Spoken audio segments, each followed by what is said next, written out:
Welcome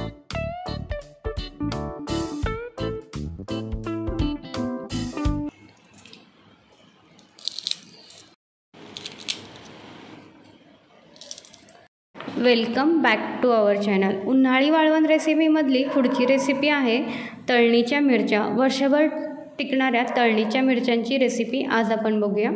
recipe शेवटपर्यंत नक्कीच बघा। रेसिपी आवडली तर चॅनलला सबस्क्राईब करायला विसरू नका।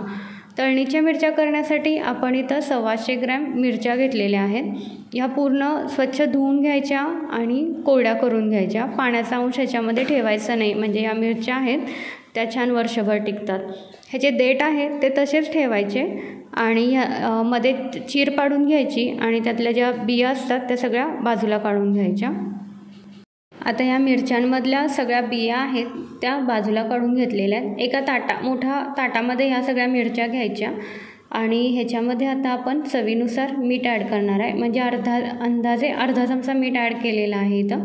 पोहे खातो तो चमचा वापरलेला आहे इथं। आणि त्याच्यानंतर अर्धा लिंबाचा रस वापरायचा आहे आणि हे दोन्हीही मिरच्यांना छान लावून घ्यायचं आणि 2 तासासाठी हे तसंच ठेवून द्यायचं।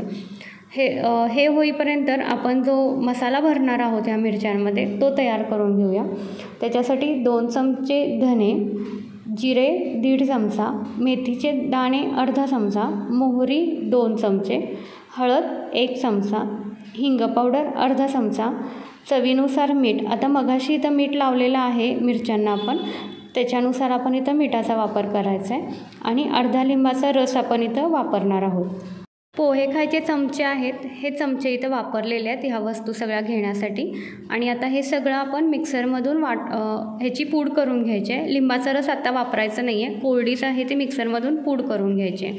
आता ह्याची मिक्सरमधून छान पूड करून तयार झालेली आहे। थोडी जाडीभरडी अशी करून घ्यायची पूड आणि त्याच्यामध्ये अर्धा लिंबाचा रस आहे तो मिक्स करून घेऊया। ह्याच्याऐवजी तुम्ही दह्याचा सुद्धा वापर करू शकता, पण आपण इथं या लिंबाचा रसाचा वापर करून मिरच्या आहेत त्या भरणार आहोत। लिंबाचा रस आहे तो सगळ्या मसाल्यामध्ये छान मिक्स करून घ्यायचा। त्याच्यामुळे जो मसाला आहे तो ओलसर होईल आणि भरायला आपल्याला मिरच्यांमध्ये ते सोपं। मिरच्यांना लिंबू आणि मीठ लावून 2 तास झाल्यानंतरच आपण हा जो मसाला तयार करून घेतलेला आहे तो मिरच्यांमध्ये भरून घ्यायचा। मसाला भरताना पूर्णपणे मिरची आहे ती मसाल्यानं भरली गेलेली पाहिजे, त्याच्याशिवाय ह्या मिरच्यांना आहे ती टेस्ट येणार नाही। त्यामुळे मसाला भरताना पूर्ण व्यवस्थित आहे तो मसाला भरून घ्यायचा। जे आपण मसाले इथं वापरलेले आहेत पूड करण्यासाठी ते मसाले आपण भाजून घेतलेले नाही आहेत, कच्चेच मसाले घेतलेले आहेत आणि त्याची पूड आहे ती आपण मिक्सरमधून करून घेतलेली आहे आणि हे आपण तसंच भरून घ्यायचं आहे। आता इथं मिरच्या आहेत त्या सगळ्या छान अशा भरून तयार झालेल्या आहेत आणि मिरच्या जेव्हा वाळवायला आपण ठेवतो एका मोठ्या ताटामध्ये ठेवायच्या, म्हणजे वाळायला त्या सोप्या जातील। कडक उन्हामध्ये 3 ते 4 दिवसामध्ये आपल्या मिरच्या आहेत त्या वाळून तयार होतात आणि तळण्यासाठी तयार होऊन जातात।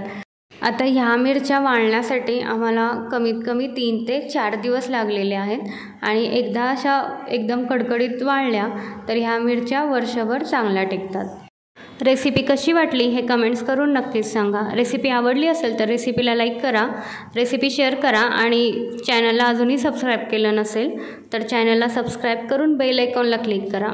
Thank you for watching.